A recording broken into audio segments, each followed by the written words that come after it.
Barabar Caves is actually the oldest cave temple we're seeing in India. You do not see any statues or carvings in these caves, which kind of really makes you wonder why they built these structures. I would advertise this as the oldest pyramid in the world, not the Dojo pyramid. In the bedrock, they had carved more than 1,000 lingams. And inside, you have paintings that are older than 2,000 years. India is not just about the temples, like it's not about just the carvings and statues. You'll have like weird things like that. I do not believe they're dated properly in India. I do not believe they're dated properly in Cambodia. I do not believe they're dated properly in Egypt. I do believe that these structures are much older.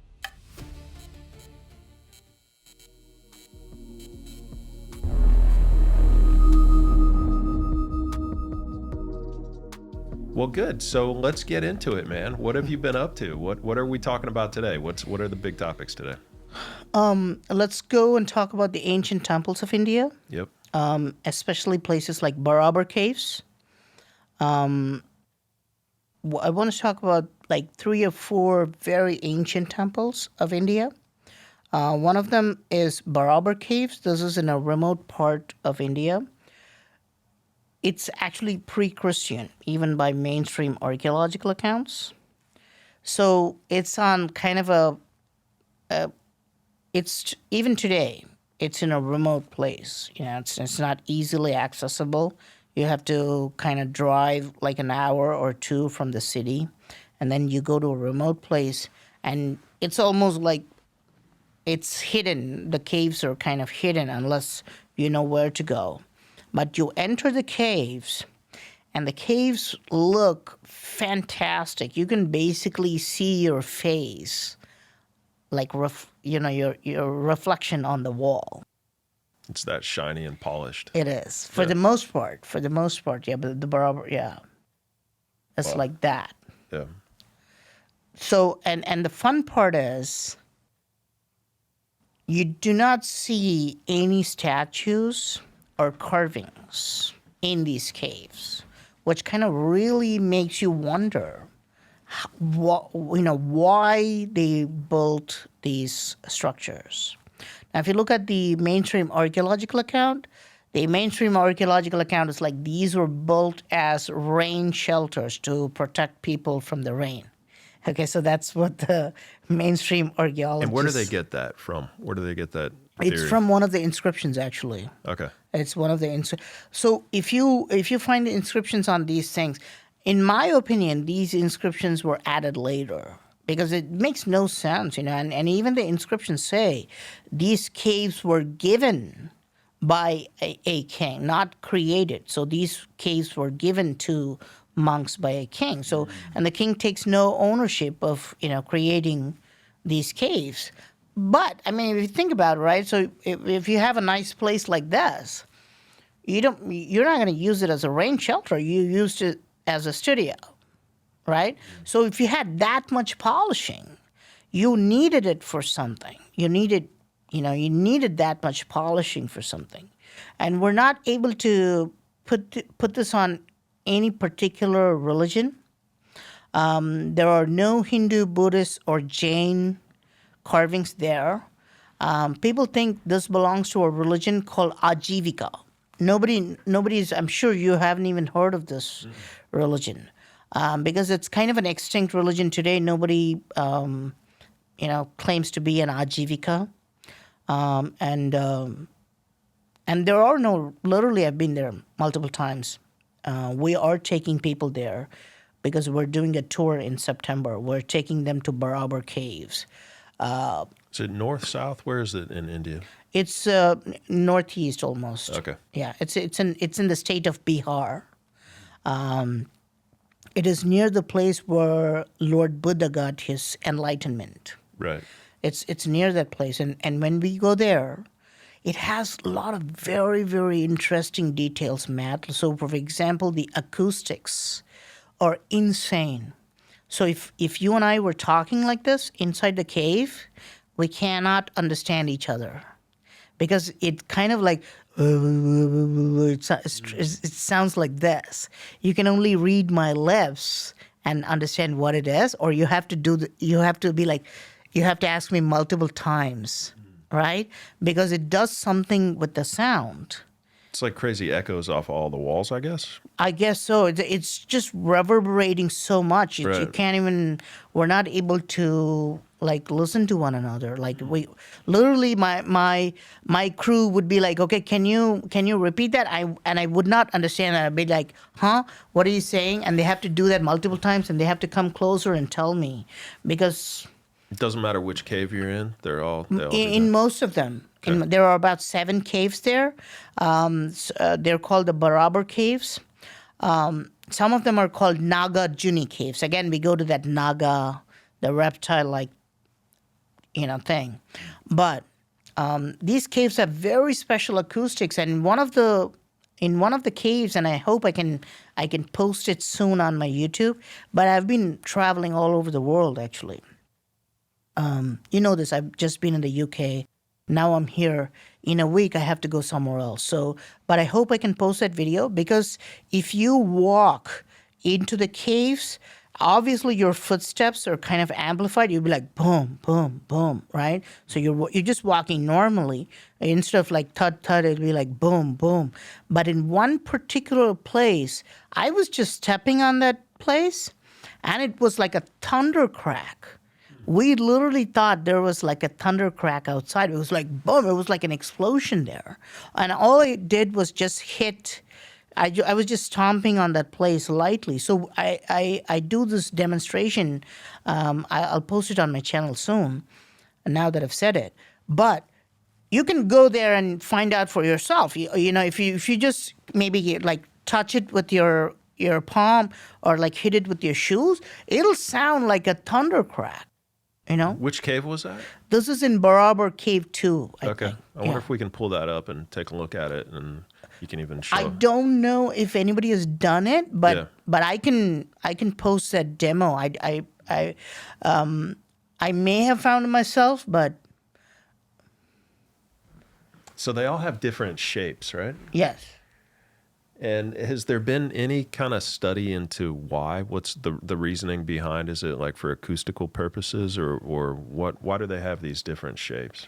No, my idea is that it was done for creating a particular kind of a frequency, like a particular sound reverberation. Obviously, the polishing shows that, and I think I've always maintained it like this. I always think that each temple was dedicated to like a particular mantra. Like there are multiple mantras, like Om is one of the mantra, right? I'm sure you know this. Yep. Like whenever people go to the temples, people are like Om. But yes, but does it have a meaning? Do you know what it means? What does it mean? It means nothing, actually. Okay. The mantras, there are 2 types of mantras. One is called a bij mantra or a seed mantra. This is just a seed. It doesn't have a meaning, but the sound has a healing quality It has to a it. function, but not a meaning. Correct. Yeah. Because I mean, the reverberation within the human body is healing to a degree, right? I mean, that's like sound waves internally within your body. That's like vibrating all the stuff loose that or whatever. I mean, it's physically. I think it's probably a way that ancient humans would have practiced healing throughout time. Absolutely. If you love nature, you know that, if like, I mean, I'm completely making that up, but I think there's got to be some amount of truth to that, right?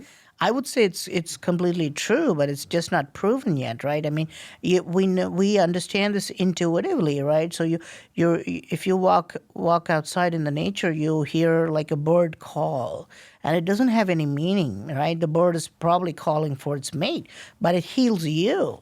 It definitely heals you, right? So there are sounds which they're not creating a picture in your mind because they don't mean anything. but they are actually meant to heal you and create something in your mind, body, and soul. They're supposed to transform you. And my idea is that, and it's not just limited to Barabar Caves, by the way. It's also limited. I'm also saying this about temples. I say that, each temple was designed for a particular purpose and was dedicated to like a particular seed mantra. So, for example, one cave would be like Gopika Cave could be dedicated to Om, Vapyaka Cave to be Shreem, these kind of seed mantras. And I mean, we have to do more research on that by going there and experimenting it there to just chant the mantras and see how we feel, right? And we don't, I think we're in the very beginning stages of this science. So it'll obviously sound like pseudoscience, but 10 years, 20 years later, we should be able to understand why these guys were polishing it like mirrors, right? I mean, there's got to be, it's kind of silly to say that these are rain shelters, right? So the sound had to do something with it. And it gets also very interesting because Barabar Caves is actually, for now, as far as we know, Barabar Caves is actually the oldest cave temple we're seeing in India. Okay. Even just according to the mainstream Even according to dates, mainstream archaeology, which yes. is like 500 BC, is that right? It's about 300 BC. 300, okay. Even with mainstream accounts, it's 300 BC, so it's pre-Christian. Right. But it could be much, much older. Right. That's the thing. Humans have been on this planet for we don't even know how long. 300,000 years at a minimum. Likely, now they're going to find more in 10 years. Like even they were saying it's like less than 100,000. Homo sapiens were less than 100,000. It's just doubled in the last decade, you know? So I've talked to people that are like, nope, it's done. It's going to stop right there. It can't go anymore. And this is the reason why. And, they'll give me a 5-minute explanation. And it's like, I'm not so convinced. That the date of humans is only going to go back to 300,000 years. And it's like, I mean, a couple of hundred years ago, it was 5,000 years, 10,000 years, 25,000 years, 100,000, 150. Now it's 300. When's it going to stop? Maybe this is the magical point where the age of humans will finally stop getting older. But I guess the point is that we could have been building this cave however many years ago, whenever humans decided, hey, I can pick up a rock and start carving into granite. And I mean, if you're in that thing for 1,000 years and you're just sitting there polishing it, it's going to look pretty freaking shiny after a little while. It's possible. It's possible. I mean, I'm not saying, like, for example, it is possible to make this pyramid with hand. It's possible, right? I'm not saying it's not possible. But is that how they really made it? Or did they use machines? Or did they use advanced technology? Right. Yeah, there's just nothing to really tell us what the date of the Barabar Caves are. No, just the inscription. Just the inscription. Correct. And if you see the inscriptions, I did make one video about this, but the inscriptions themselves are like poor quality. Right. They're not very good quality, inscriptions. And so I would assume that they look like that. And all the words have chipped off. And you can see some politics there too. Somebody has erased the inscriptions. On top, you can see somebody has made the inscriptions. And you can see at the end of the right side and the bottom line, somebody has deliberately gotten rid of the inscription there, right? So that shows that there is some politics there. What are the three images, just so I understand what we're looking at? These are the inscriptions carved on the outside of the caves. Is it the same inscription 3 times, or is this different? Just a little bit different. Okay. Just a little bit different. But the gist of it is basically like, okay, see, so this cave was created as a rain shelter and was given by this king to the monks, to the Ajivika monks, something like that. Okay. And they've tried to erase the word Ajivika. They've, whoever was there later, they wanted to erase the word Ajivika as well because, so you can see there's some like religious politics there, right? Just like today, actually. Right, right. Anything else crazy about this place other than the acoustical stuff and the fact that it was carved into these strange... The geometry of this is very, very crazy. The geometry is basically, they made them into perfect domes and they made them into perfect hemispheres. And in one of the things, it literally looks like you're walking into a giant mushroom. It makes me wonder if these guys were using mushrooms. If it was just, if you walk into that one, it's like a kind of a half dome thing on the left, and you walk in there and you look at that one, if there are actual pictures, Sudama Cave inside picture, you literally think like you're walking into a mushroom. And, and it even has that, I don't know what it's called, that overhang thing, like a mushroom. Like there's like a cylinder and there's like that overhanging thing. It literally feels like you're walking into a giant mushroom. It's a very fascinating experience. You have to see it if you ever come to India. I'd love to see it. Yeah, yeah, I've talked about this site with a couple of other people. Maybe I think we've talked about it twice, but it's fascinating. It's crazy, really, really cool. Now, when you talk about it being perfect and the ceilings and the walls being perfect, I mean, I've done some work on perfect, with the vases and whatnot to try to understand the engineering involved in a lot of those things. And it's not perfect. Very, very close to perfect in a lot of cases, yeah. These walls, have they been scanned? Have they been measured to understand the circularity or the roundness? Or? Not by mainstream like archaeologists. They've not done a full scan of it. There was like a third-party group that did it. I think it was like a group of like French people or something. Right. Yeah, and they had shown it. But again, like unless it comes from for example, I would like very much to claim that the Barabar Caves are perfect because I like ancient technology and I like ancient boulders and I would like to, kind of showcase them, right? So I could have like a biased view that comes with the territory, but they're not really perfect, right? So we would prefer to have like a nice, almost like a government or like a third party doing independent scans. But somebody has already done it. But you could see some imperfections on it. You could, but still. Well, there's age and wear too. So is it Correct. a manufacturing imperfection or is it an age and wear imperfection? I Correct. Guess. But even with that, my idea is, like I've never painted ever in my whole life, right? So you give me a paintbrush and I'm better than Picasso. Would you believe that? There's got to be something wrong with that theory, right? And that's what we see with Barabar Caves. There's no predecessor, right? So it's like there's no caves preceding that. You're probably better than Picasso. Yeah, he was a little overrated. Let me put it that. Not that much, I think. But that's what we see with Barabar Caves, and that's what we see with Ajanta Caves, right? So Barabar Caves are now they're trying to find like a predecessor, but the polishing on this and the way they cut it, the roof, to make a curve like that, right? So to make an arch in 3D, right? And the angles, it's very, very difficult. How long does it take with the tools of the time, with the tools of 2,500 years ago? What are they using to carve the granite?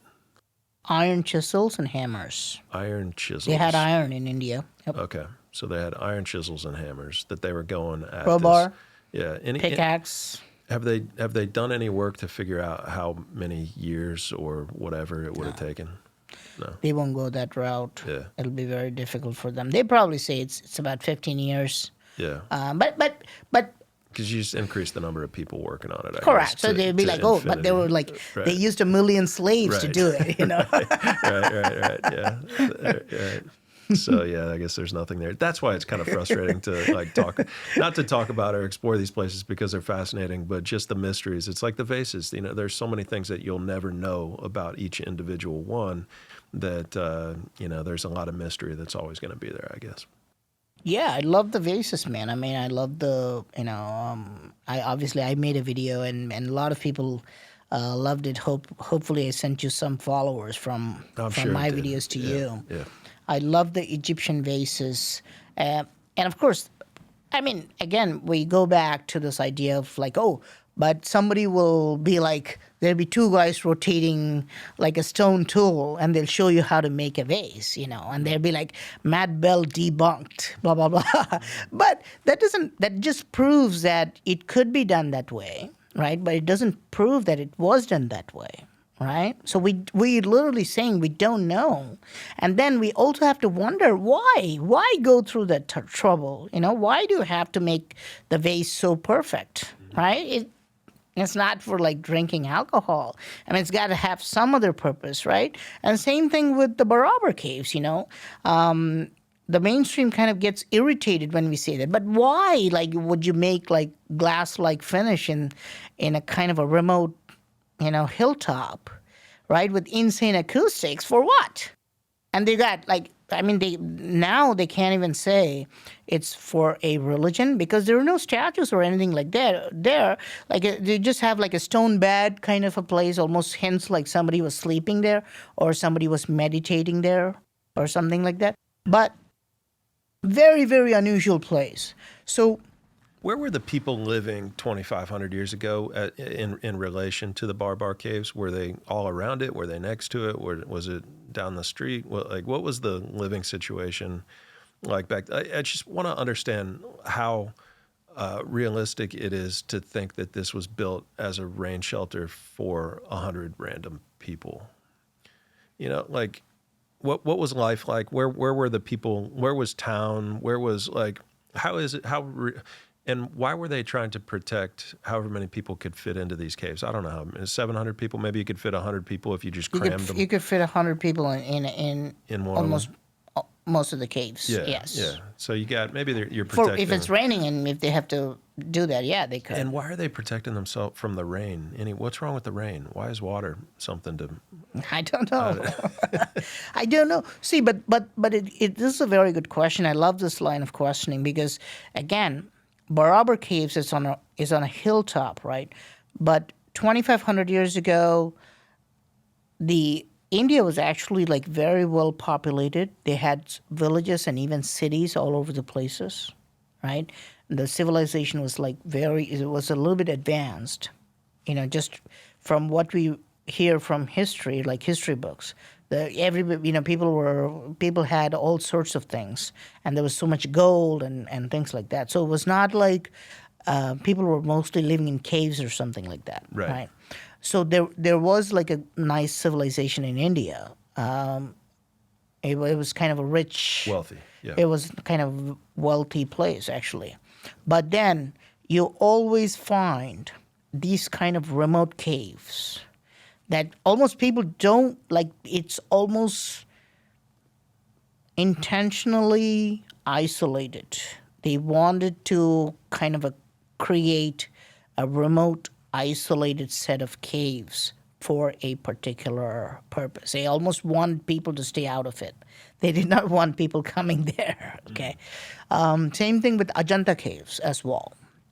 There's one more place we're going to, Ajanta Caves. Actually, this is also a remote place. Ajanta is not an easy place to go. First, you got to go to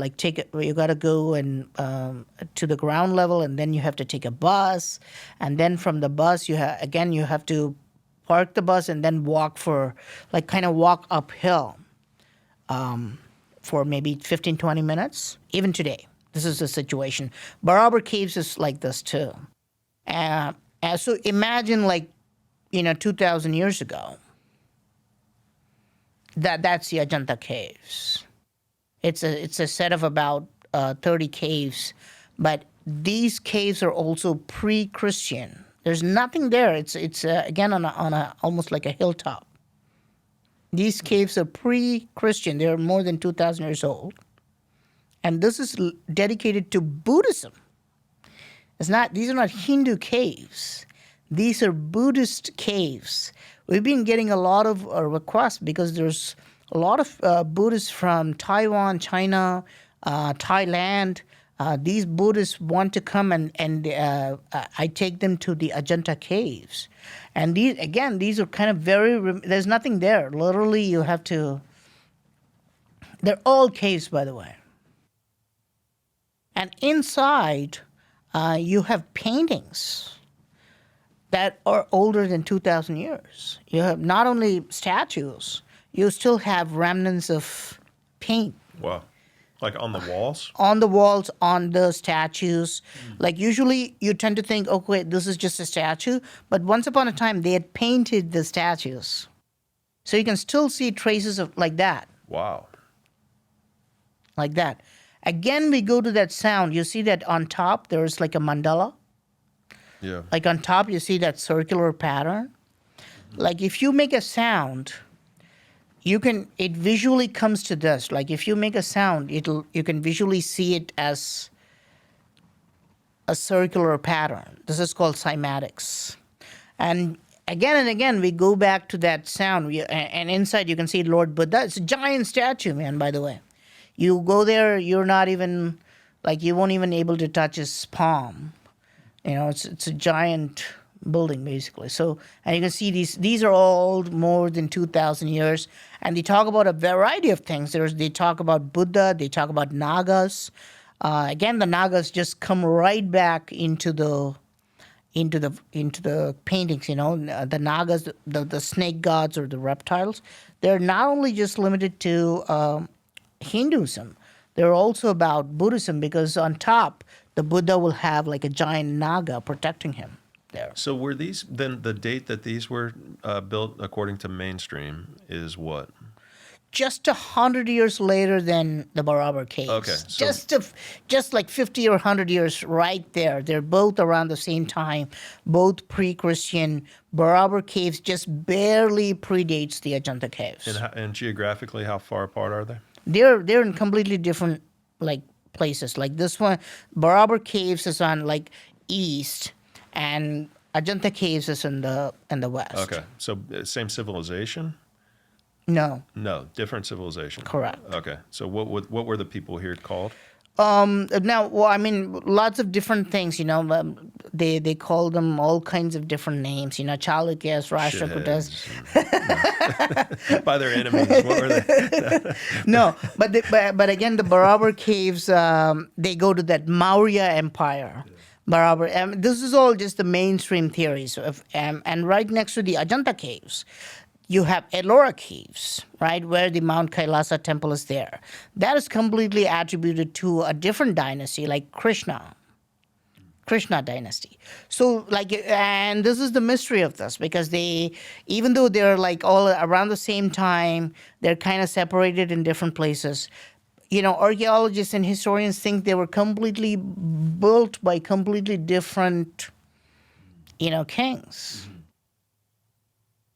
But yeah, but inside the Ajanta Caves is a very interesting place to be if you want to see Buddhist carvings. It shows a lot of different Buddhist statues, paintings. In one, it shows the kind of the dying Buddha. I don't know if you know about this. Lord Buddha, interestingly enough, Lord Buddha, you know, he was teaching all the people for a long time after his enlightenment, and finally he kind of becomes, because nobody really, like, I don't think people were able to understand his true message, you know. So I think Lord Buddha was actually quite sad. That's the statue of dying Buddha. That's the statue of dying Buddha. He's actually dying, and you can see everybody crying, you know. Can you be enlightened and sad?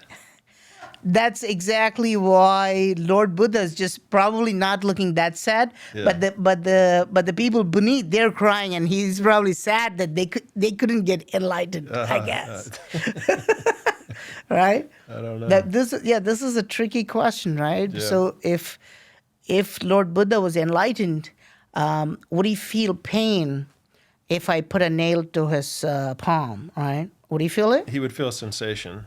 But Would he label it as bad? No, but he would feel a sensation. Okay, Yeah. but would he cry? Would he be like, "Oh Lord, what is happening to me?" No. Like no. He wouldn't have Jesus did a that. victim mentality. Yeah, Jesus did that, Did right? he? Oh, When yeah, Jesus yeah. was crucified, and this is again, you know, skeptics ask this very question about Christianity. People are like, "Oh, if Jesus was like an enlightened master, and even better if he That's was the Son of interesting. God." That's interesting. And if they nailed him to the cross, Jesus actually cries like, "Lord, what happened? Why have you forsaken me?" right? Right. So he was actually crying, and he was crying out loud and says, you know, Lord, why did you why have you forsaken me? So Interesting. he was in pain. I mean, He was can you? surprised. He was surprised by the event, I guess, if he's asking that question at that time. I would just argue that he was in pain, Yeah. right? I mean, to say that he's an enlightened, like if you took like Dalai Lama and if you kind of pinched him, do you think he wouldn't just be like, oh, what are you doing? Do you think this? Yeah, I mean, everybody feels it, and maybe I don't know at what point you stop reacting. At what point of enlightenment you stop reacting to pain and thinking that it's bad, and just realizing that it's just a sensation that you feel. Yeah. Yeah, that's interesting about Jesus, though. That's an interesting point. Yeah, I would say, and the same thing with Buddha too. I think a lot of times when we say, "Oh, he's an enlightened being," people actually think like, "Oh, he doesn't eat, or he doesn't sleep, or something like that." Or I mean, they are very much like biological beings. I think we have to put that first to understand that they're like biological beings. They're literally gonna die, right? Their body. I mean, even if this is my opinion, right? For example, in the case of Buddha, it was a natural death. He wasn't like tortured or crucified or something like that. Right. Lord Buddha died a natural death, even though he was enlightened. So the biology has its own course. There's no way of getting rid of that, I would assume, right? So, Jesus only kind of died because they kind of crucified him early, right? Otherwise, he would have just become very old. I mean, after all, he had taken a human form, even if you believe in that theory. So the biology should take precedence over that. I mean, it would be kind of it's like a Salem witch trials, Let's put them on fire to see if they survive. Right? Yeah, they're not going to survive that. Yeah. The religious stuff is always fascinating to me to get into, regardless of which one it is. But yes, so then where were we? Yeah, so we were in Ajanta Caves. That's a Buddhist set of caves. And Buddhism goes back 4,500 years or so, is that right? Or by mainstream archaeological accounts, Lord Buddha was born around 600 BC. No. What? 600 BC. Correct. Really? Mm-hmm. Huh. Okay. Ryan, fact check So that's that. only 2,600 years old. Yeah. Okay. Okay, that's, again, I would like it to be much older. 20. Yeah, so 2,500. Mm-hmm. The 5th century yeah, BC. 5th to 6th to 5th century Okay. BC. I thought he was much older than that. Interesting. Thank you. Yeah, at that time, there must have been something crucial at that time. 6th to 5th century BC, you see Lord Buddha becoming a very big enlightened master. I would say it's almost like the Messiah cult of Israel. You have these messiahs just coming out because people were looking for like an enlightened master. Lord Buddha comes out, he founds Buddhism. I wouldn't call it, he didn't call it Buddhism, by the way, but he was a founder of a great new path called Buddhism. So that happened. And then another person, Lord Mahavira, also comes from India. He was kind of one of the big apostles of Jainism. There's a religion known as Jainism in India. Now it's a very small percent. Now I'm very worried that the Jains are going to become extinct, which is a shame because it's an excellent religion. Jainism is one of the I would argue that it's one of the greatest religions in the world. Define great. Huh? Define great. What does it bring to the world? They do not harm anybody. They do not harm even animals or insects. They are one of the wealthiest people in India, but they still believe in not harming anybody, and they do not use any kind of crooked tactics in business, even though they're the richest. They're very righteous people. Everybody respects them. They believe in nonviolence. Have you heard of Swamiji? That's just a name for anybody, man. Swamiji just means... Have you heard of this guy that has an app that okay, so there's like, I guess in Hinduism, maybe it's kind of like where in Christianity, people think that Jesus has not yet returned and that he's going to come back again soon. And maybe I think he does, maybe. He is going to come back later. That'd be cool. Yeah. So then, but Not just after 3 days, but I mean the mainstream belief. that's what I'm. Yeah. And then in Hinduism, is it kind of the same that a prophet is going to return at some Kalki. point? It's not. Yeah, it's Lord Vishnu coming back. Yeah. Kalki. So I had a podcast with a guy who wrote a book, and excellent book, phenomenal book, and I didn't realize, but he was a part of a religious group where it's a guy from India that is the main leader of the religion, and he's claiming to, I think I've got this right, he's claiming to be reincarnated, the soul. Of Kalki? I think so. Okay. Yeah, and that's the religion, and That would be Hinduism. Hinduism, right? It's a form of Hinduism, yeah. And but the guy was convicted, was not convicted. He was going to trial for in India in I think 2019 or 2020, something like that. This leader of this religious group that's claiming to be a god, and he escaped India and was able to get out of India, and then like his followers are maybe.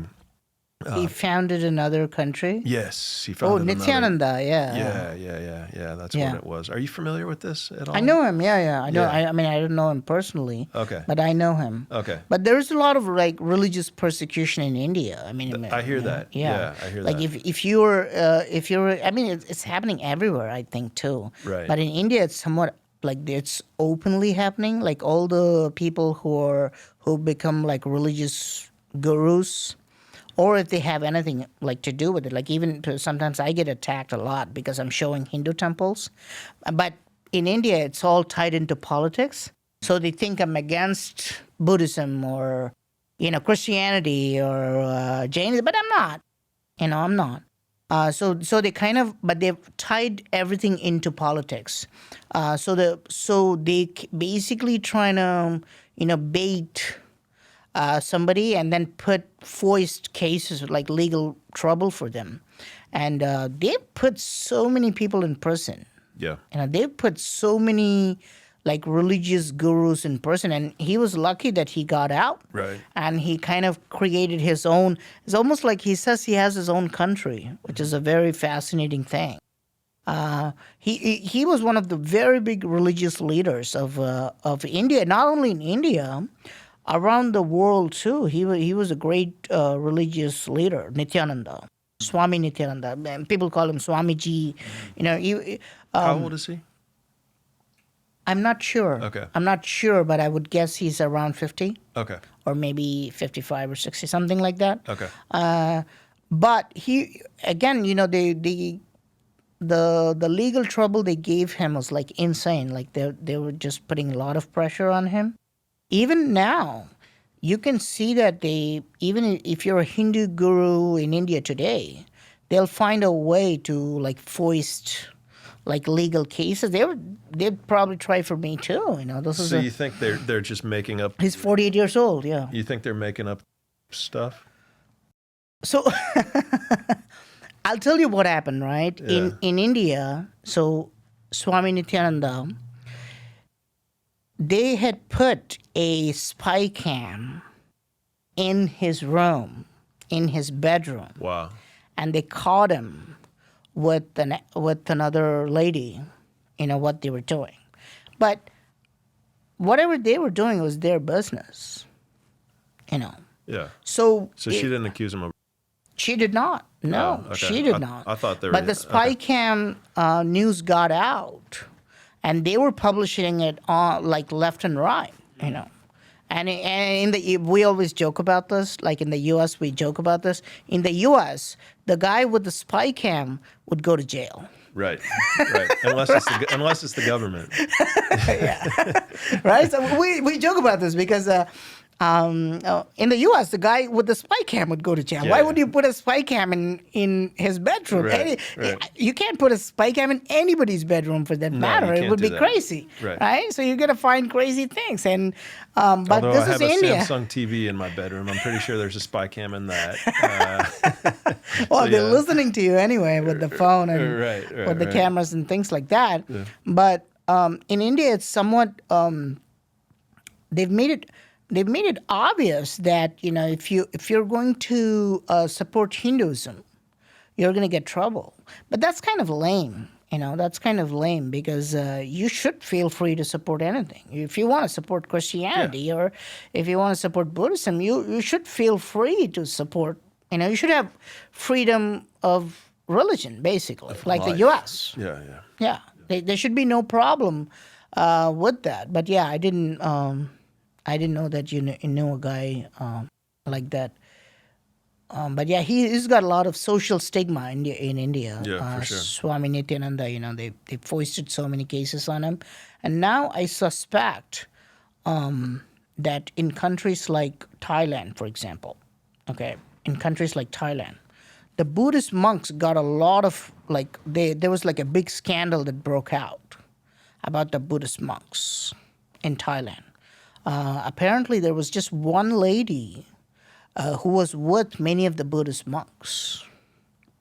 And so that became kind of a big expose, and then, Buddhism got a very bad reputation. But, it's just, some monks doing it, even if it's true. We don't even know if it's true. But even if it's true, it's just, you can't blame Lord Buddha for this, Yeah, right. People have sex, I guess, right? This is just how weird is that? Right. The weird part is judging it and filming it and talking about it publicly. Yeah. Well, anyway, let's get back to some crazy, cool old stuff and sites that you've been to. Thank you. I wanted to ask you about that because I've gotten different opinions on it, and people have written about what? Different comments. The Swamiji situation, and there were some comments in the episode. So I was just curious, different perspectives on it, and you being India, native. I'm not associated with him, but I'm just thinking that it was just political vendetta. Yeah. Right. So they just wanted to get rid of him. There are large groups who think that all religious leaders and all religion should be wiped out, and the only thing that India should have is atheism. That is really that goes against your human rights. Right. You're free to choose whatever you want to believe.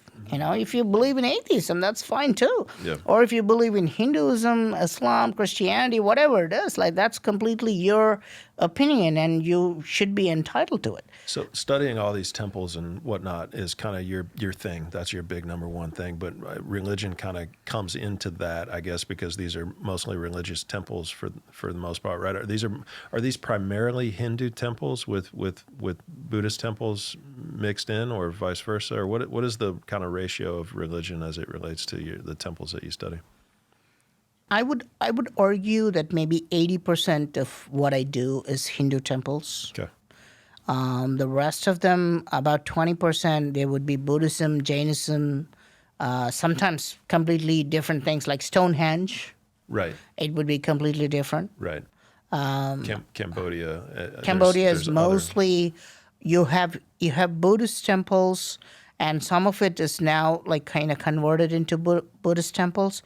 But I would argue that most of the temples, the majority of them, are basically built as Hindu temples. We can still see the remnants everywhere. Right. Let's go to the craziest place in Cambodia that you could educate the audience about, the most mind-blowing, craziest Cambodia place, and back it up with pictures. I would say that the most kind of the strange places of Cambodia is a place called Phnom Kulen mountain. Okay. It's maybe an hour or two from the city, and we do tours there too. We're doing a tour this December. Actually, the new year we get to go there. We were spending it in Cambodia. So it's an hour or two from the main city, and you go there, and it's a mountain. It's called Phnom Kulen, but basically means a mountain with waterfall in modern Cambodia. But inside you can see the water flowing from the top of the mountain from multiple streams. It comes, it gathers, it becomes a kind of a, what do you call it? Creek, stream. It slowly becomes bigger and bigger. And you can see that, in the bedrock, the water flows on top of lingams. They had carved more than 1,000 lingams on the bedrock. The lingams are like cylindrical structures. Wow. Yeah. So the cylindrical structures there, they are the lingams. Wow. And you can literally see, if you see Phnom Kulen mountain lingams, you can see this. I want that job, man. Yeah, you you want can that come job. to you can even come there as a host, Matt. You're qualified to come. If you want to join me in December, you as can a come. worker carving that stuff for just sitting in a waterfall in paradise in the shade for perfect. That's the life, man. That's good to build that thing. Yeah, so, that's beautiful, by the way. it's very beautiful. And if you go to the other, like there, see, Wow. that is completely covered with these cylinders. Is that from The the lingams? top, or what is that? Is that the bottom picture that we just inserted? Is that from the top of the same structure, or is that? It's in a different place, but Different yeah, place. these are. The kind of the creek is flowing everywhere, and in the bedrock, it has to flow through these lingams. 1,000 lingams. Wow. Yeah. What is the bedrock made of? Sandstone. Sandstone. So over time, that's going to wear down from the water rushing on top of it. If the water's where the water's covering it, it's going to wear down, right? Correct. Yeah. Water's covering it. It's a beautiful experience. We do get lucky sometimes. We go into the water and you can touch the lingam and the water's kind of flowing, and it's pure magic. Okay, so this is one of the places that we go to. And I would say the original name of this place, even though today it's called Phnom Kulen, it's known as Mahendra Parvata, which means the mountain of Lord Indra, which is the god of thunder and lightning. And Indra is shown with like a tool known as the Vajra. It's kind of a lightning rod, or like some kind of a very high power electric device. So we can see this entire mountain covered with these lingams, and it does some pure kind of magic when you go there. You see the carvings. Mostly the carvings are underwater too, so you literally have to. Yeah, I'm a picture guy. I was hoping you could find more, right? Because this is a whole mountain with this stuff on it. Yes. Wow. And so the water's not moving much over that. Not at this time, but you can literally see that. Now, this is a very old video, but if you go to the newer channels too, you can see the newer ones. When did they create this? When did they cut all this? At least 1,000 years. Again, Wow. again, according to mainstream history, at least 1,000 years. Wow. But again, it could be much older. But again, we go there. We go there again and again. I told you, right? I'm in Cambodia now, so we go there again and again, and we can see a bunch of these lingams. We put the newer videos. We take you underwater. We show you how it looks under the water. And not only these small little cylinders, there are lingams as large as like 5 feet wide, carved into the bedrock. Wow. So very fascinating thing. And then we worked more on that Phnom Kulen mountain because of the underwater lingams. It turns out that the mountain itself has more than 100 hidden temples all over the mountain. And you cannot go there by car. So I got a motorcycle, and I started to go through. I have some help with the locals there, so they take me to the very remote sites, and it turns out that entire mountain is full of like more than 100 ancient temples, all dedicated to either Lord Shiva or Vishnu. These are all Hindu temples, but they're literally kind of like located in a very remote mountain of Cambodia. We're finding very fascinating structures there. Like you would literally go into you have to take the motorcycle. You have to go in these tiny little kind of a trail for like 20 minutes, and then you have to park your motorcycle. Then you have to walk for another 10 minutes to find that temple. And that temple hadn't probably been touched for like, years. Only the locals know about this temple. There are so many kind of hidden cave temples, kind of things. Very mystical details there. We sometimes we go there with like dowsing rods and things like that, and we see that like the energy there is like insane. Yeah. Yeah, that's cool. Yeah, the energy component of it is always fascinating. Yeah. What do you feel when you're feeling that from an energetic standpoint? What is that like? My experience has always been this.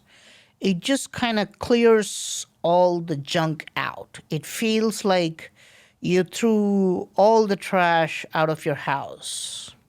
That's what it literally feels like. This is corroborated by most of the people who come with me. So they would come with all sorts of things. They would have maybe like a physical ailment, or maybe they were depressed. Maybe they had like some family trouble, right? But when we go to these ancient sites, in a few days, it literally kind of wiped their slate clean. They suddenly start to feel much better, like they don't know why, right? Some of them don't even like. Almost 50% of people we have are mostly Americans or Europeans or Australians. And they don't even know like what Shiva means. It's not like they don't say who is Shiva. They be like, what is Shiva? So they don't even know what it means. But these ancient statues, underwater things, and the lingams and the temples, they kind of have an effect of kind of removing the toxicity from you. That's one lingam. That's like almost like Just cleansing. 8 by 8, 10, cleansing. And you go there, you put your feet in there, and you're like it's unexplainable, But yeah, and I truly believe this, that the ancient boulders created them not for superstition, but for, this kind of like healing purpose. Because it's a great bathtub. That's why they created it. That's true. That is true. That's true. They wanted the best bathtub in the whole continent. Yeah. Yeah, that's cool. That's cool though. Yeah. And energetically you can feel that at different places around the world, I'm sure, that you travel to and Correct. Yeah. Correct. Even in Stonehenge, because the funny part is the more I travel, the more I went from India to Indonesia to Thailand to Sri Lanka to Cambodia. That's the southeast, right? And the whole idea that a lingam is basically a cylindrical structure, right? Kind of a rounded top cylindrical structure. And then there's a yoni or a base around it with a spout. Okay, so it'll look like this.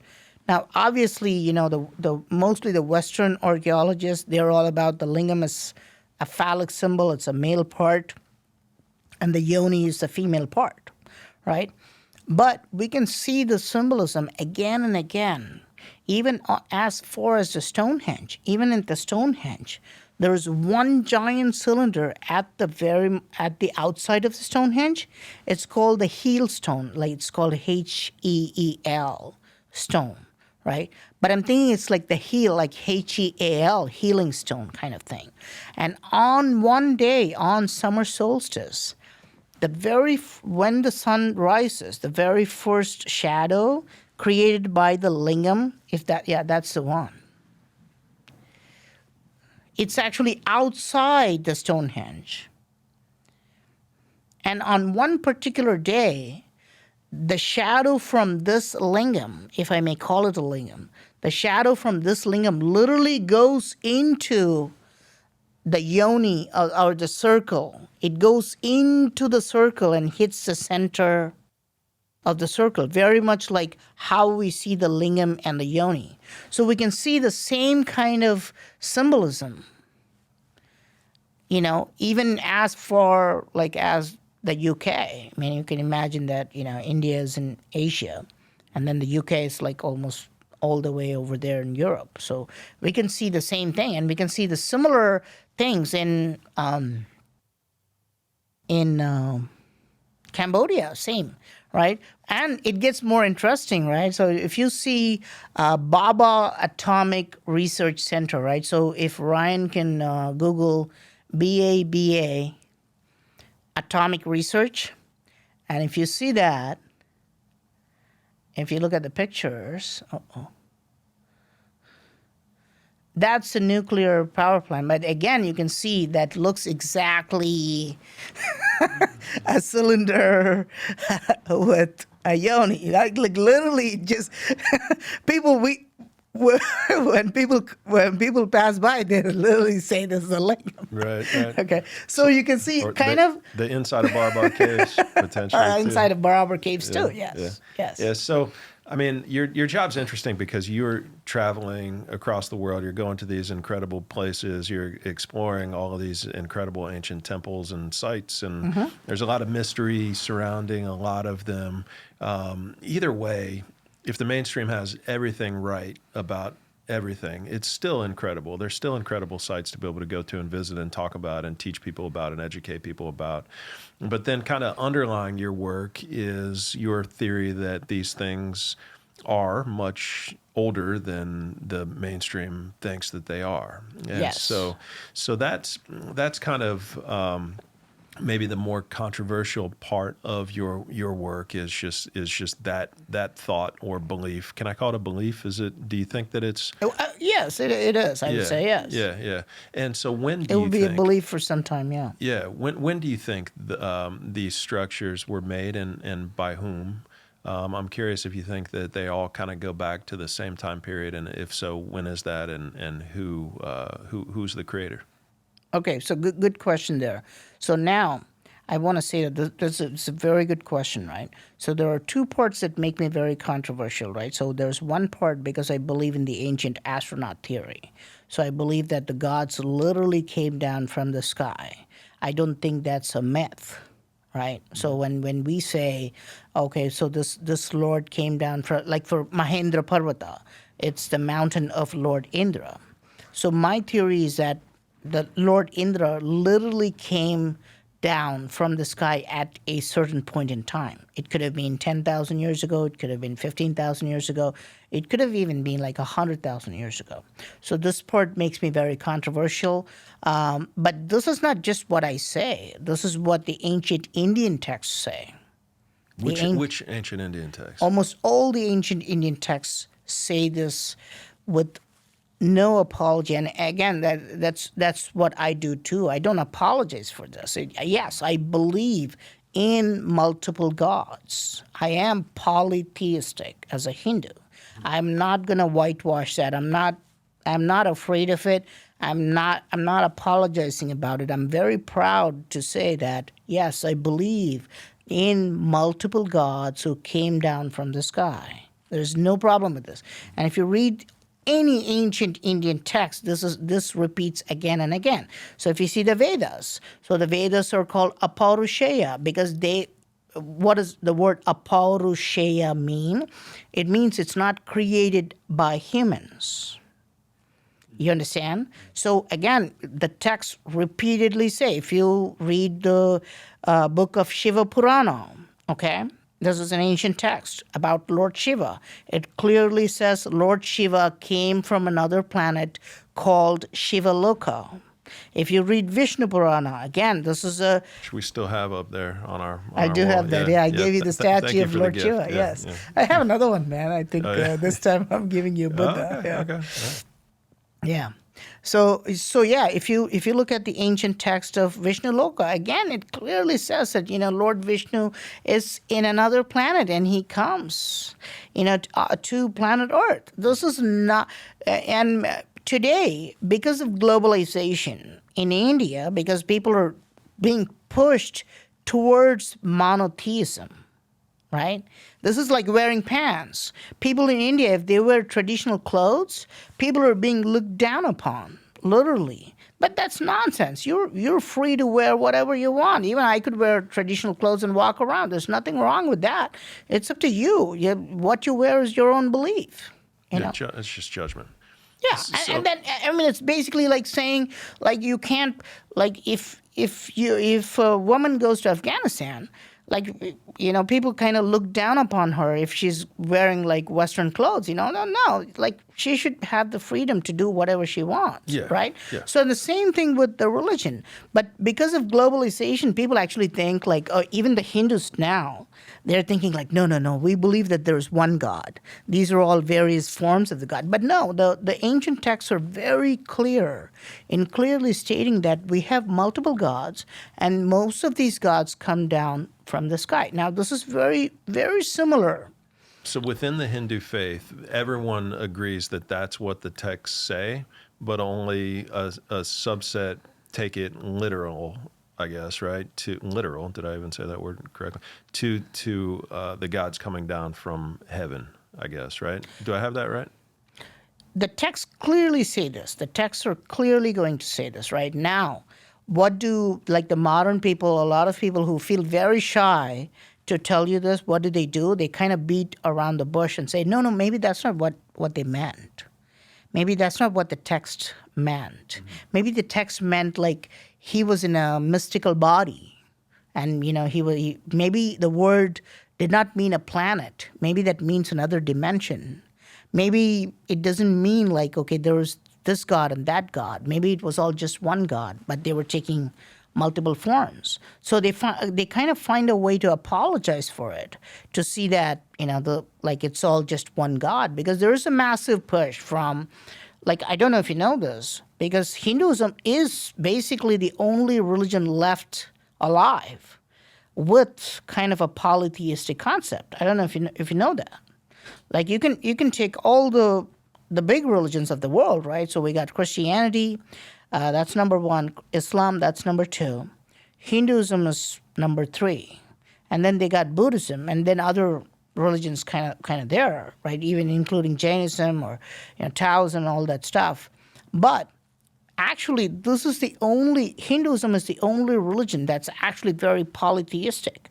Like you have temples dedicated to a different god, like in every street corner, you'll find a temple dedicated to one god, and then another one in the next street. So we got multiple gods, So, and the texts actually clearly say this. The proper mental model to have is to say, like, think about, for example, the ancient Greek religion. They were a polytheistic culture. Like if you go to ancient Egypt, that's a polytheistic culture. They got Ra, Thoth, they got Anubis. If you go to ancient Greek, they got like Thor, they got Hercules, all the superheroes now, right?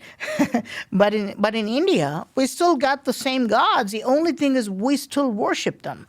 For some reason, right, by some miracle, we are the only place where we have like 1 billion people who are able to still stick on to an ancient, very ancient, polytheistic religion, right?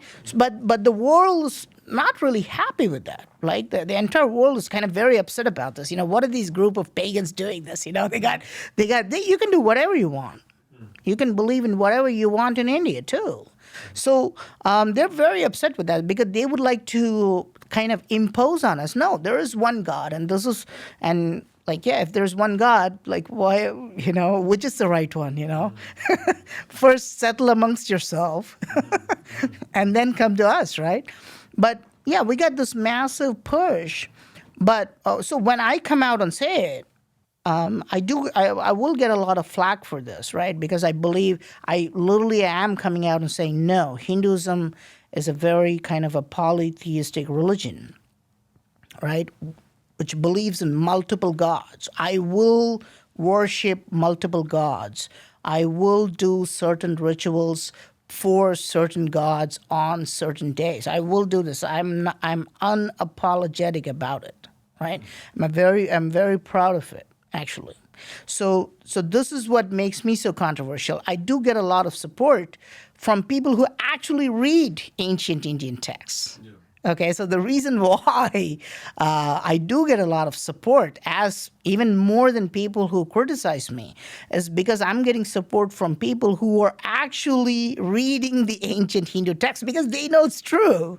Okay, so this makes me very controversial. But so my question is just to put a number around the controversiality. So you do identify as Hindu, and but the other controversial part of it was that you believe that the gods came down from heaven and came to earth, yes. Right? And that's the that's one of the things that puts you into a smaller group than just full Hindus. So what percentage of Hindus believe as you do, and what percentage are just saying it was just the text? They didn't really mean to say that. I don't know. I do not have the metric for it. Okay. I would say, what percentage of Christians go to the church in the U.S.? Yeah. What percent do you think?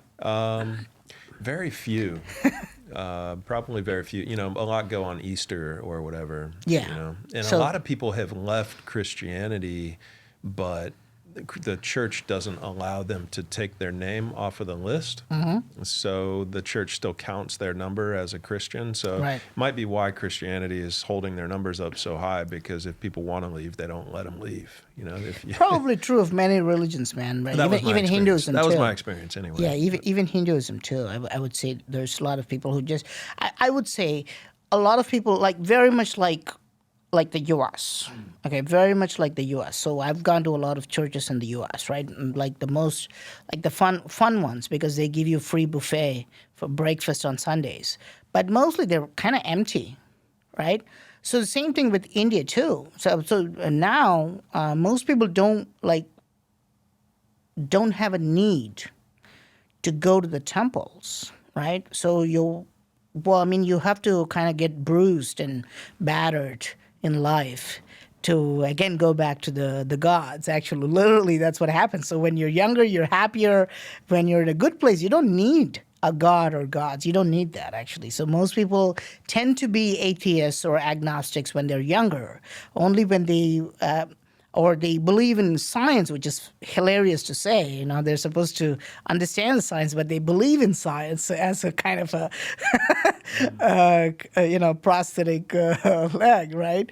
But as you grow older, you start understanding, that it has its own limits, right? Being an atheist or an agnostic, or believe in scientism or science, it's not, you're not going to be happy, basically. And the same thing with politics too. I mean, in the U.S., you can literally see that most people start out as left-wing people, and as they become older and older, slowly they start. Not everybody, and I have no loyalty one way or the other, even in India or in the U.S. But it's just a natural progression. When you're younger, you tend to be more atheistic, and then when you become older, you tend to believe in some form of spirituality more. This is just a very common thing. Now, just going back to the question, there are two parts which make me kind of controversial. One is the belief in the actual gods coming down from the sky, and kind of that's how it's related to the ancient astronauts theory. Right. So that makes me controversial. The second part is that I do believe that the temples are much older. Okay? I do not believe that the temples are dated properly. I do not believe they're dated properly in India. I do not believe they're dated properly in Cambodia. I do not believe they're dated properly in Egypt. I do believe that these structures are much older. But only in India we're able to have an approximate date for these structures. Now, how is that?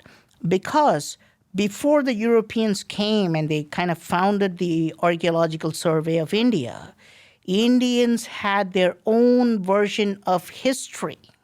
So if you go to a temple, you will get two versions of history. So you can walk into a temple today in India and you can talk to the priest who has heard the history of that temple from his father, from his grandfather for generations. And he will say, oh, this temple is 5,000 years old. This was built around the time of Krishna. Okay? So you can go and find another temple, and he will be like, okay, this temple was built by the associate of Rama. That goes back to a very long time ago. He will tell you a date that completely like makes no sense with the current timeline of the history books. You understand? So now, why is this important, right? Because India is the only place where we are practicing the ancient religion. Those priests still tell you the date of what they heard like from generations. They will be like, okay, so for example, if you take a temple, like there's one particular temple called Ahishetra, for example. It's actually a pyramid, by the way. It's a pyramid. It's in India. It's in a remote place in a city called Bareilly in the state of Uttar Pradesh. It's actually a pyramid. If you see the aerial view, you'll notice that it's a nice pyramid in the middle of nowhere. Most people don't even go there now. Okay? Now, according to mainstream historians, it's only like 1,000 years old, or maybe a little bit older. But if you go and talk to the locals, they will say this was built during the time of Krishna. Okay? I've literally gone there. I've talked to the locals. I've gone up on top. Again, that's a lingam on top of the pyramid. Okay? And if you talk to the locals, the name of this is Ahi Kshetra, which was built around the time where Lord Krishna lived. That's about 5,000 years ago. So that is the history you will learn from the priest and the locals. But if you take a textbook and read the dates, it'll be completely different. It'll be much, much newer. Okay? So now, I tend to say, like now, my question is, let's say archaeologists say this is 1,000 years old, okay? Let's just assume that. Now, my question is, how do they say that, right? What is the actual evidence for that? If you look at the evidence they're presenting, it's kind of lame. Pull it up, Ron. Let's see the evidence. Yeah. You can literally go to Wikipedia and say Ahishetra, or what do they call it? They call it Bhima's Gada today, right? But if you see that, there's literally no evidence. That's a stone structure. How are you going to date a stone structure? Okay, so continuous habitation, go back up. Continuous habitation, earliest layers include ochre-colored pottery, culture roughly 2000 to 1500 BCE. Well, that's a while ago. But that's not the actual site, though. Oh, okay. That's just the surroundings. Look at that. It's very cleverly put, site overall. Okay? But again, if you see the dates, you can see that they're wildly changing it, you know. But the point is, they would basically take let's see, pottery, right? How did they? Okay, so they say painted, right? So they probably got that from the paint, right?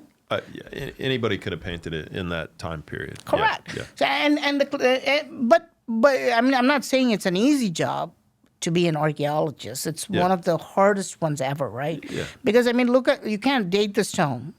Right. And the stone is literally like millions of years old. Even if you carve it, the stone existed there for millions of years. Yeah. So you're kind of stuck there, right? To understand this, and think about this, right? So I inherit my great-grandfather's house, right? So that's like 300 years old, right? So he gives me a 300-year-old house, and I'm not taking it. Now I'm painting the walls. Obviously, it's an old house. I'm painting the walls with vegetable paint. Now an archaeologist comes along 50 years later, and he wants to date that house. How old is it? Yep. He'll check your paint.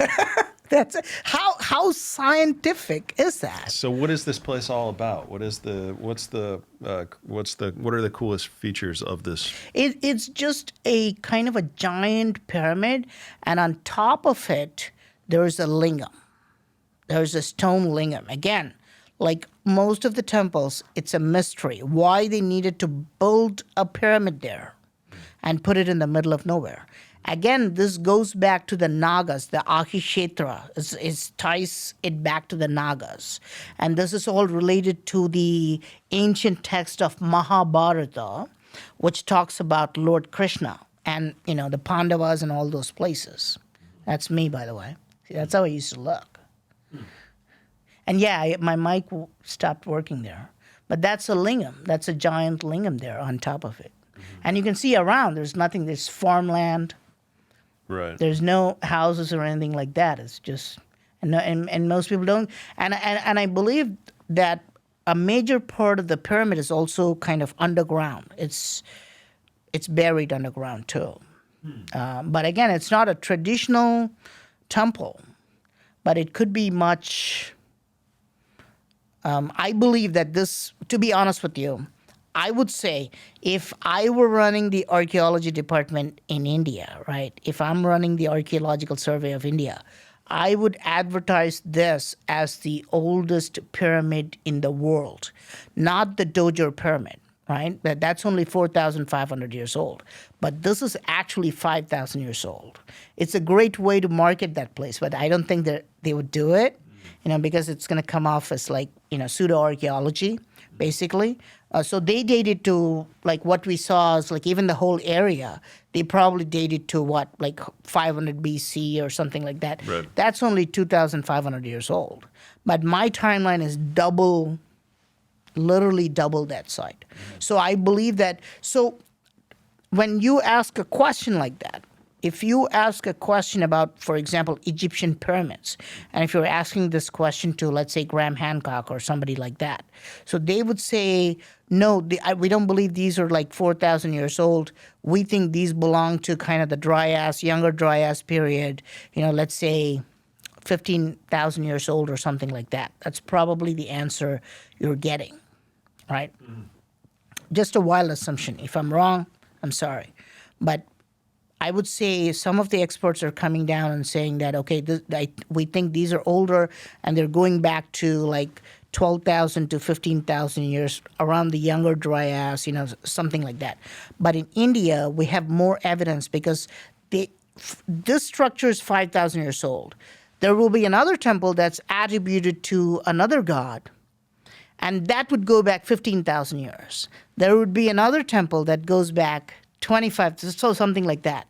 Because we have still preserved that oral history, right? It's not written down, but the priest got it from his father, and he got it from his father.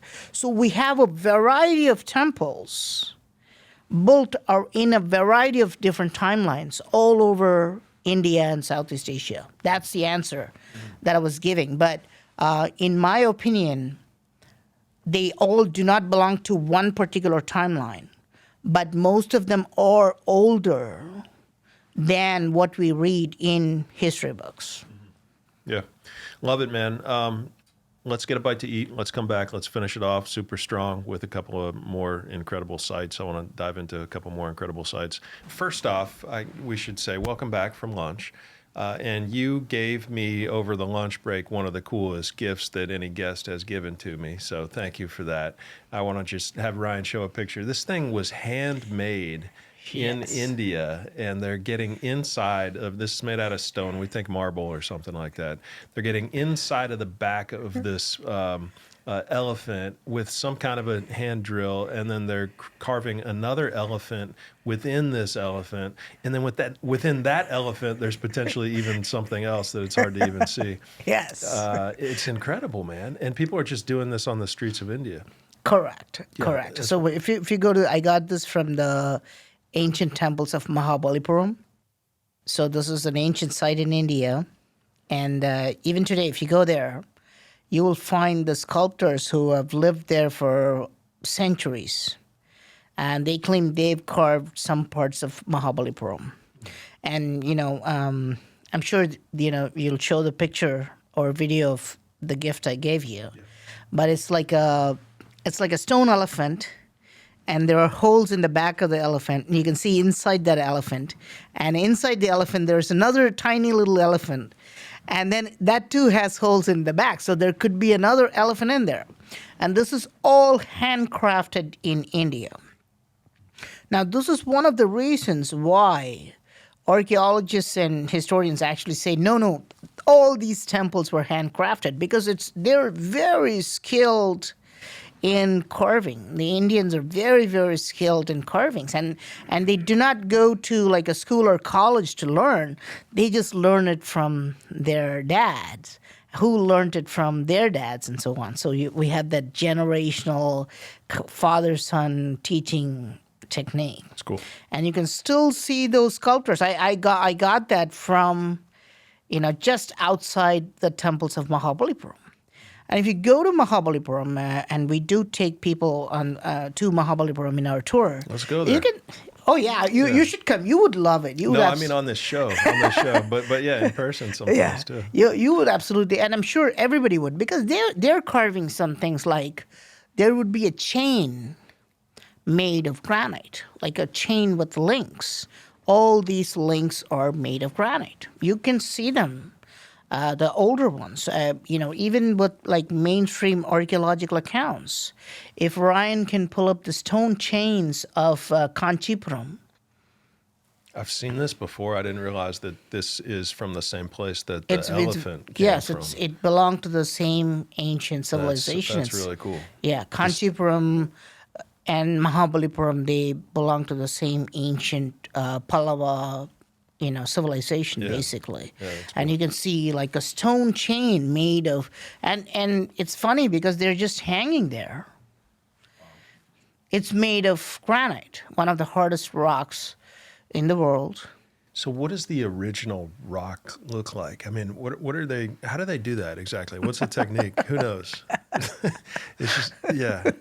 And it gets very interesting, man, because, I mean, even like I said, even by mainstream archaeological accounts, this is 1,300 years old. Wow, that's a long chain. And if you get lucky, if there's like a nice breeze, the stone chain literally starts moving like that.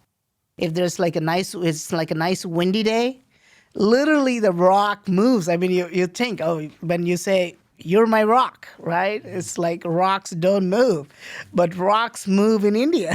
It's like I wouldn't have guessed that. I would have thought that a little bit of wind wouldn't be able to move a granite chain. If it's nice and windy, if it's about to rain, if you get strong winds, it moves. Okay.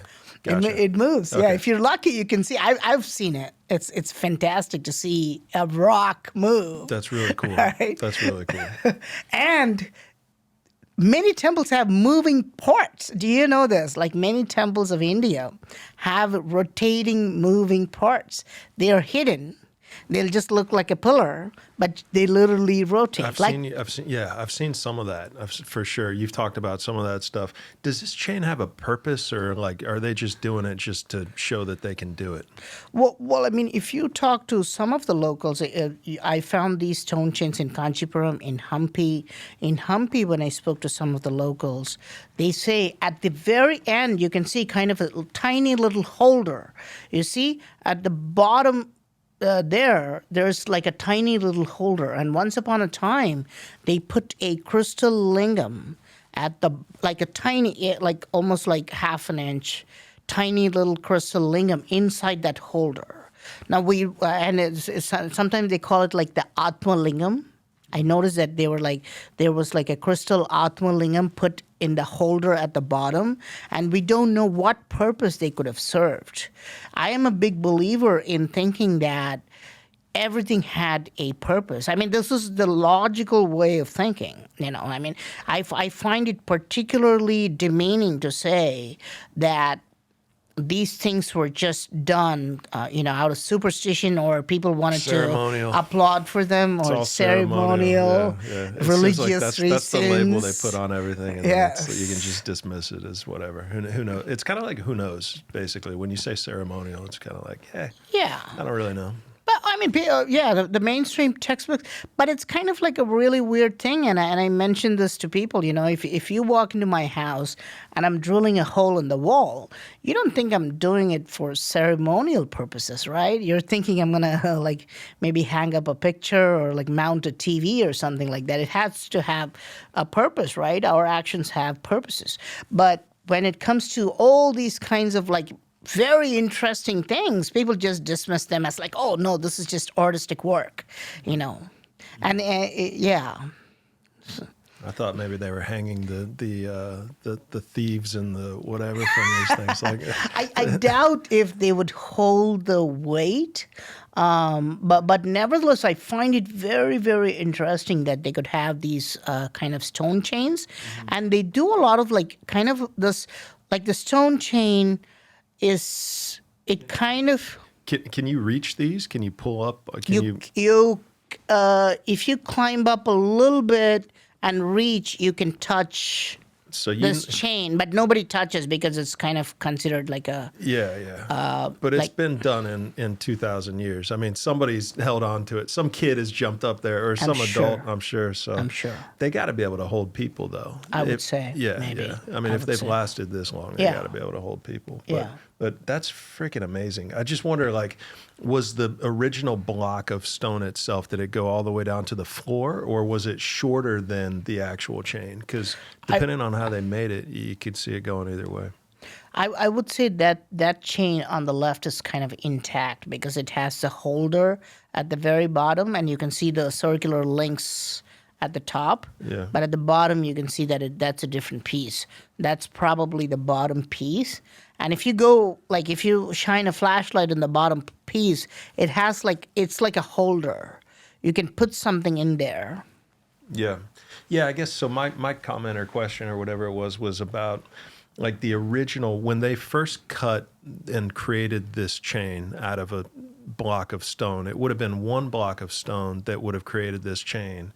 So it's not like they're piecing together different stones. They're starting with like one probably cylindrical block of chain, and then it's like they're cutting out various pieces so that they kind of detach from each other. But would that chain have been if the current chain stretches to 4 feet tall or whatever, would that original cylinder have been 10 feet long, or would it have been 3 feet long?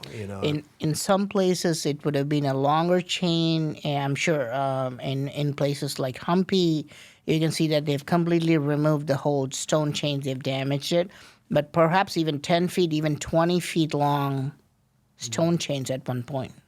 In some places, you find it even more weird. Like they're saying that some of the stone chains, see how they're moving? Oh, yeah. Yeah. If you had to guess the mile per hour of the wind that causes it to move like that, what would you say, 10 miles per hour, or would you say like 40? 10 miles per hour is probably good. Okay. Yeah. Yeah. Okay. Yeah.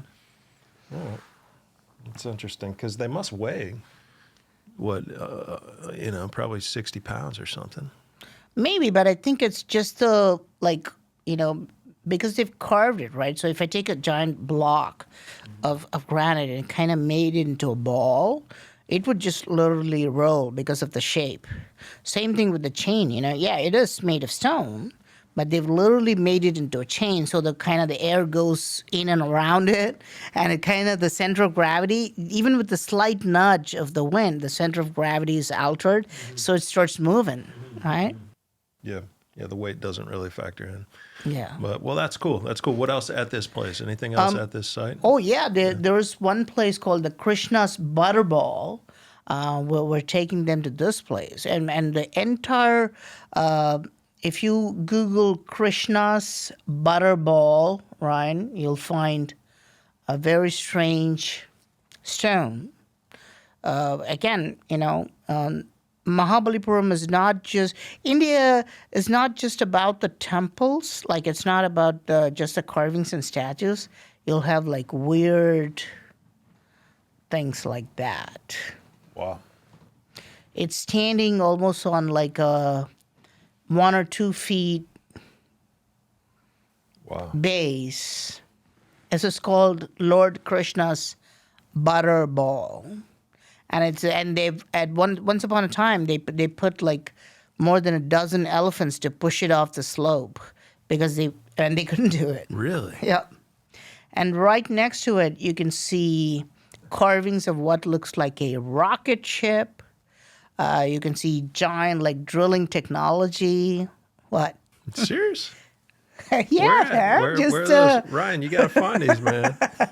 go to like Ganesha Mandapa. Yeah, you do it. If you see it, you literally think of a rocket ship. If you say Ganesha Mandapa, The fact that that thing's just sitting there is crazy enough by itself, but to not be able to move it with 12 elephants. And see what's on the top. If you Google that, you'll literally see a rocket ship there, by the way. On the top, if you zoom there, that literally will look, yeah, there you go. It's kind of literally look like a rocket ship there. Again, known as a Vimana, by the way. Mm-hmm. So you go back to that, this whole place, Mamallapuram, again, mainstream archaeologists say 1,300 years old, full of strange details like flying ships, kind of these anti-gravity rocks, stone chains, hidden carvings of giant monolithic structures, perhaps the world's largest relief structures with the Naga, with acoustic chambers where you can walk in and chant mantra. Like all you have to do is like you say and then it just resonates in there. So this whole place is full of insane. Yeah, that's wow. Yeah, that's actually really cool. very large. It's very large, that one. So it's full of places like this. So I mean, I was born very close to this site, so I know this place kind of like backward, you know. Is it Western? What? Where is it? Where is this? This is in the deep south of India. Okay. This is in the south of India. Okay. Mamallapuram is a group of monuments that stretch all the way to kind of like another 100 kilometers. And everywhere you can see these carvings. The gift I got you is right outside this one. And how tall is that wall right there? This one is, I would say, maybe 30 to 40 feet tall. Wow. Okay. Measuring 96 feet by 43 feet tall. Okay, so 93 feet across, 40 feet tall. So I was right. Right. Yeah. Wow. Yeah. It should be the world's largest relief carving there, ancient, I would say. Yeah. Very fascinating. If you zoom in, I don't know if you can see the details of this, but it has kind of like a lot of details, man. Like if you see like some even funny details, ancient things, and it's just crazy that hasn't been broken by anybody. A lot of this has been kind of like damaged a little bit. Yeah. Now, if you see here, that picture, right? So if you see that picture on the right, and if you zoom into that picture, it gets very interesting because on the left bottom, you can see a guy doing this, putting his hands above. And he's in deep meditation. This is kind of an ancient Indian form of meditation. You kind of stand upright and you put your hands up. And he's in deep meditation and everybody kind of worships him, right? But right opposite to him, do you see that? There's a cat. It looks like he's like telling the elephant not to trample him or something, though. Aren't people looking up at the elephant there or no? Yeah, yeah. But you see, there's a cat there. You see that? Yeah. You see the cat doing the meditation? Yeah. You know why? Because see who's worshiping the cat right next to him. You see the mouse there? Yeah, okay. You see the mouse right next to the cat, like just right next. I don't. Okay. Just zoom into the cat, Ryan. Oh, sure. Yep, I see it now. If you zoom into the cat... Yep.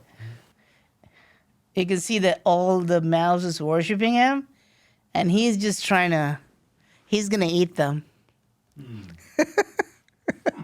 Okay. Now, this was carved 1,300 years ago in what is supposedly a place of worship, right next to an actual person who's meditating. You see how they just did not care, like they had a sense of humor, right? So the cat is kind of pretending to be a saint, and all the rats are worshiping the cat, and the cat is just going to eat them.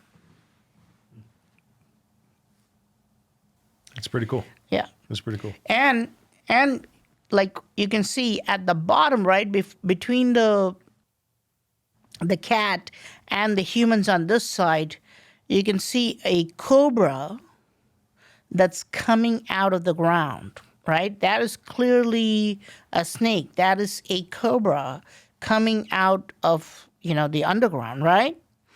But look at the top. That snake is transforming, right?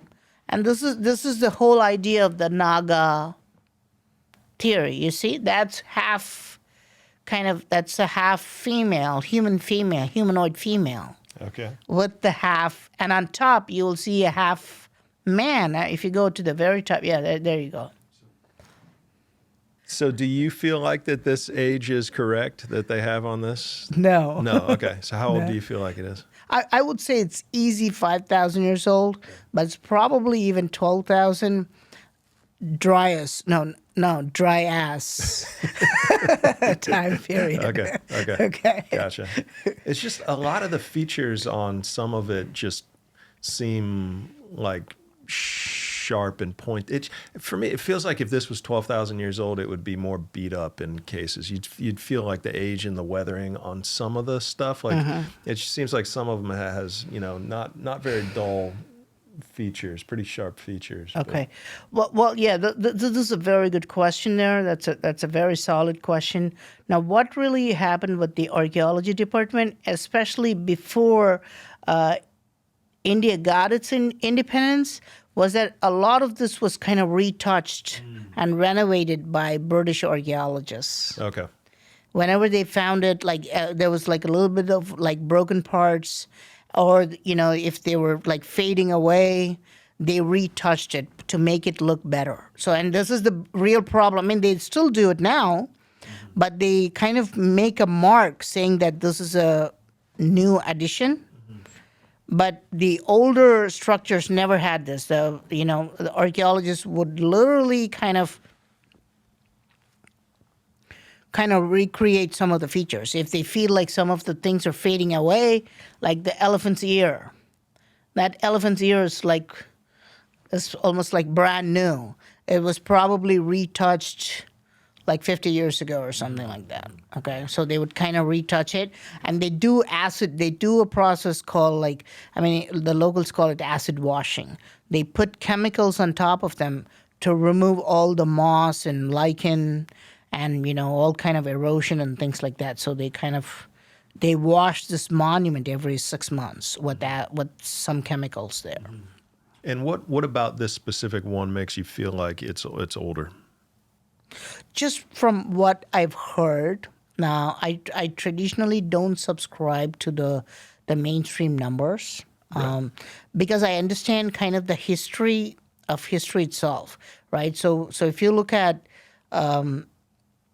like how they started to date these monuments at that time, like 200, 300 years ago, right? At that time when they were trying to date all the monuments of the world, it's not just India, but when they wanted to date like Egypt and India and Greece and China, at that time, basically it was just Europeans running the entire world. Egypt was a colony of some country. India was a colony of the England, and Cambodia was taken over by French, and then some were by Dutch, and so on and so forth. So at that time, when they were trying to establish the history books, and they were trying to create like mainstream history and archaeology, they truly believed that the entire planet was just 6,000 years old. At that time, that was the belief that nobody could override. So if you said the structure was more than 6,000 years old, people just went rolling, were rolling on the floor laughing because they had assumed that, the whole place is just 6,000 years old. So anybody who said that, these structures were older were just like, they thought this was crazy. And then, so they had like a kind of a timeline of 6,000 years old, and they wanted to put certain civilizations in certain timelines because they did not have like any other way of doing it. So they would put, for example, the Egyptians very old. They would put the Greek and the Romans, and then India, like they probably dated, like they probably thought that India had nothing just before like 2,500 years before. So they wanted to put everything in that timeline. And I think this is a big problem there, Yeah, and the dating is tricky, right? There's no fundamental, like, to be honest with you, I would say none of the dates are done with like very strong evidence. Right. Okay. Carbon dating is, yeah. What are your thoughts on that specifically? I would say that they may hold some water if it's very strong evidence. Okay, so for example, let us say somebody built an entire temple, right? So let's say somebody built a large granite temple, right? And let us say they were digging underneath the main tower of the temple, right? They were just digging underneath the main tower of the temple. And it's got no holes or anything like that, but they were somehow digging underneath the main tower of the temple. And let's say they found a piece of, like, multiple pieces of charcoal as a religious reason, then you could take that as solid evidence, right? Because there's no way somebody was gonna dig underneath the main structure just to put some charcoal. So you could agree to the fact that somebody was doing it before they started the construction of the temple, right? In that case, I would agree that radiocarbon dating is probably accurate. But the whole idea of like, okay, we found some piece of charcoal outside the temple, that makes no sense. Anybody could have put it for any reason, somebody could have been doing like a campfire, right. Like that could be 1,000 years later than the temple's timeline. Or they always do this vegetable paint in India. They could have painted many millennia after the temples were done. We do this all the time. I mean, when was the last time you painted your house? You probably did the last 5 years ago or something like that. Yeah. We do this all the time. Last week, the garage last week. Yeah. Your house, I'm going to date your house to like a week old. It's a brand new house, man. That's 20. That's scientifically correct. 12. And nobody argue with me. Right.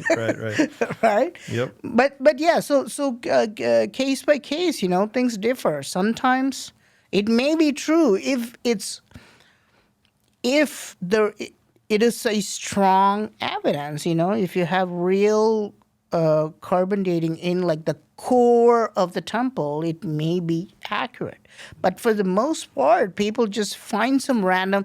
They can't wait to just put a timeline on it because they're under pressure, right? So they just come up with any numbers. Where do you see the most proof of this? Like if you go and you look at one site in one specific area of the world, like what's the best evidence that points to this older date as the reality as opposed to the current mainstream explanation?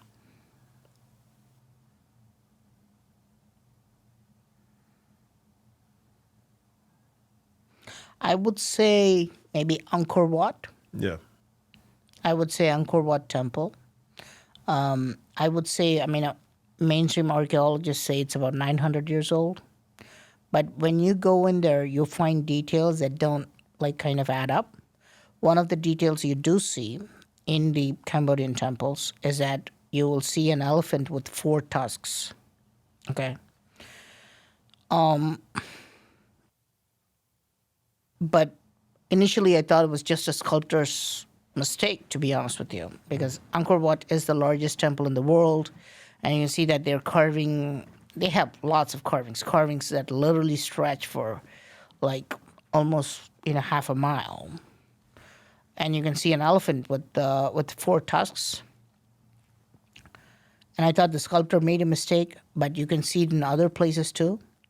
It would be a complete mistake if we hadn't found elephants, like extinct elephants, with four tusks. Okay? Yeah. So two tusks on this side and two tusks on the other side. Not seeing. Yeah. Where's the elephant? That's the elephant's trunk. Oh, there we go. Right. Yeah, thank you.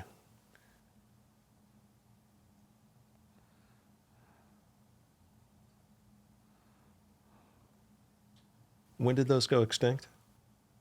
Now they're getting very confused about this. Yeah. Originally, they said it was millions of years ago.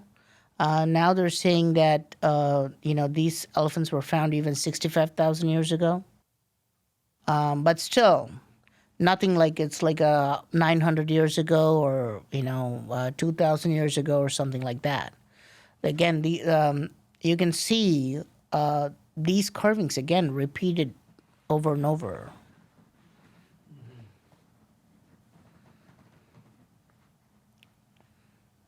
Yeah, it's pretty interesting for sure. Yeah. Yeah. And people have, if you go to Indonesia, you can actually find this four-tusked elephant not alive in the museums. They found the entire skeleton with four tusks in the museums of Indonesia. Today we say Indonesia, Cambodia, but once upon a time they were all part of the same civilization, basically. So I would say, yeah, there you go. It's got two more under there. Uh-huh. So yeah, something like that. So I would say this is one of the evidences of like it. And then if you look at the ancient text of Ramayana in India, yeah, these are called gomphotheres. The four-tusked, there are a variety of four-tusked elephants that existed once. This is just one kind of looks different. But some elephants just look like elephants with four tusks. They're just generally called gomphotheres. Okay. Yeah. And again, it was mentioned in the ancient Indian text of Ramayana, where they go to Lanka and then they see the four-tusked elephant. So now, and of course, this Angkor Wat is an ancient Hindu temple. By the way, it's the largest Hindu temple in the world. It's the largest religious monument in the world, period, by the way. It's 3 times the size of the Vatican City, the city itself. It's that big. So if you go there, yeah. But it's not a Hindu temple if it's more than 4,000 years old, right? Why? Well, you think so? How far back, or more than how many? What's the number? When did Hinduism start? It has no beginning. Oh, okay, interesting. It was not founded by anybody. It wasn't founded by anybody. Unlike. Okay, would the beginning have been when the gods came to Earth? Correct. So they're literally saying the beginning. It was like, the texts like Vedas and Upanishads and all that stuff. But yeah, Hinduism doesn't have like a founder. Right. It was just, But it would have begun on Earth at some date. We just don't know the date. But is there like a best estimate by the faith? Oh no! I mean, it goes back to like hundreds of thousands of years ago, literally, right? If you see that, it goes like hundreds of. Yeah, it has no founder or starting date. Right. Right. And again, this is one of the reasons why it's so kind of multifaceted. We don't believe in like one thing because there's no founder, right? So Buddhism was founded by Lord Buddha, and let's say Christianity was founded by Jesus, right? But Hinduism, like, it doesn't have any. And same, you could argue this about the Egyptian religion as well. Like who founded the Egyptian religion, right? I don't. Jesus didn't found the Christian religion either, though. Okay. You know, Okay. Who do you think did? the church. Okay. It was basically spread by the apostles and then the believers after that, right? So, but if you just go back to, like whoever, we know the whole idea. They went and they were martyrs and they were trying to spread it, right? But the apostles were alive during the time of Jesus, but the church, the religion wasn't a thing until over 100 years after Jesus. Correct. Yeah. Correct. I agree. Maybe even much more later. Yeah. Right. But the same thing with Buddhism as well. Like it wasn't like Lord Buddha said, okay, just name it after me and create a religion like that. No, he didn't say that. He was just saying this is the right way to live your life. This is the best way to attain enlightenment. But then people followed him, and then other people followed those followers. But it all goes back to Lord Buddha, right? So same thing with Christianity. It wasn't like Jesus founded it saying like, okay, let's start a religion, right? But then his followers all go back to Jesus, basically, right? So you could argue that in essence, he was a starting point of Christianity. But Hinduism doesn't have that. Hinduism does not go back to one person. It literally has no one, laying the foundations of it. Right. And this puts it at a very big advantage as well as other disadvantages because it doesn't have a form. It's very multifaceted. It's not even it's not a kind of an organized religion. You understand? Cool. So and this is one of the reasons why India was never converted to other religions completely, right? So, for example, again, there's nobody in Greece worshiping the Greek gods. There's probably some. I met some, by the way, but very small pockets. But there's nobody in Egypt worshiping, Ra and Thoth. But India is able to do that because they did not have an organized religion. And I was telling Hodge recently, Bitcoin is based on Hinduism. That's the title, man. That's the title for the for his podcast, or for your podcast. Mm-hmm. Bitcoin is based on Hindu principles or cryptocurrency. Now, why do I say this? Because it's not centralized. It doesn't have one central leader. Right? If I had to take out Christianity, if somebody wanted to defeat Christianity, the easiest way is not to just go and convert everybody. The easiest way is to take out the Pope. People have tried to do this in the past, right? So if you know that this is the founder, right? This is the main church. This is the main mosque. That is where all the command comes from. You can go to that central position and you can take those monuments out and you can take the leaders out, right? And then you destroy the entire religion, right? And you can see this in Constantinople, right? This is how, the ancient pagan religion was essentially replaced by Christianity, right? You just go straight to the king and you convert the king. Right. And the subjects would soon follow, right? But in Hinduism, we don't have anybody like that. Anybody can claim to be a religious leader. Anybody can claim to be a devotee. It's no centralized form of religion. You come there and you attack one temple. These guys go to the jungles and they build 10 temples, right. Right. And they would worship whatever. So there's no way of eradicating that. And the same problem is, the governments.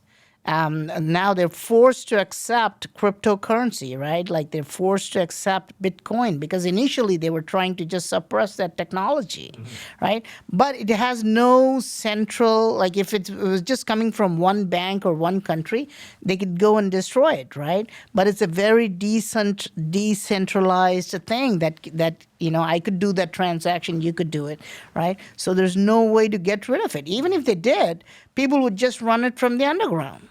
Same thing with Hinduism. So Hinduism doesn't have any actual founder. We do not have, and it's very unique about it, by the way. It's very unique from the rest of the religions, because Hinduism is a very. I suspect that there would be other religions like Native Americans, for example, who are still doing some of this, but it's very decentralized. It's very kind of internal, you know. Gotcha. Cool. Do you know Nilesh Oak? Nilesh Oak? Yeah. Yeah. What are your? I'm interviewing him tomorrow. Oh, nice. So, yeah. So it's just randomly timing that you guys are back to back. But Okay. how do you guys differ, and how are you guys similar? To be honest with you, and most people don't know this, I have not watched any of his videos. Okay. I just know that sometimes he pops up on my, when we're discussing, he just pops up Yep. on the thing. But to be honest with you, I don't watch YouTube videos at all. Like I don't, I never watch.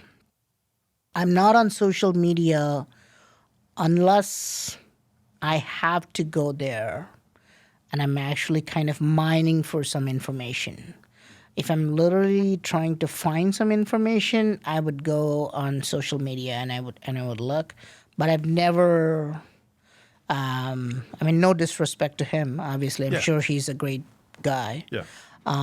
But I've never watched any of his videos. But Gotcha. he must be kind of very much related to this because I think he talks about the timelines and things like that. Yep. Okay. Cool. Yeah, I look forward to learning more about him tomorrow. I haven't seen much of his stuff either. I just know my audience has requested him repeatedly over the last couple of years. So Nice. we finally made the date happen. But well, cool. Well, what do you have coming up? What's happening with you in the future?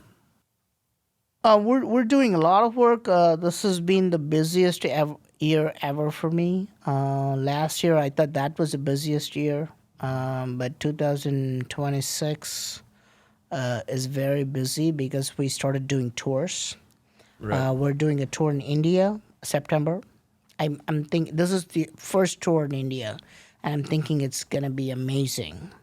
And I'm doing another tour in November in Thailand with Paul Wallace. Yep. And I'm doing another tour in December. We're going to spend the new year in Cambodia. We're going to go to the Angkor Wat temple. We're going to look at the pyramids, and we're going to look at the four-tusked elephants, all that stuff. Nice.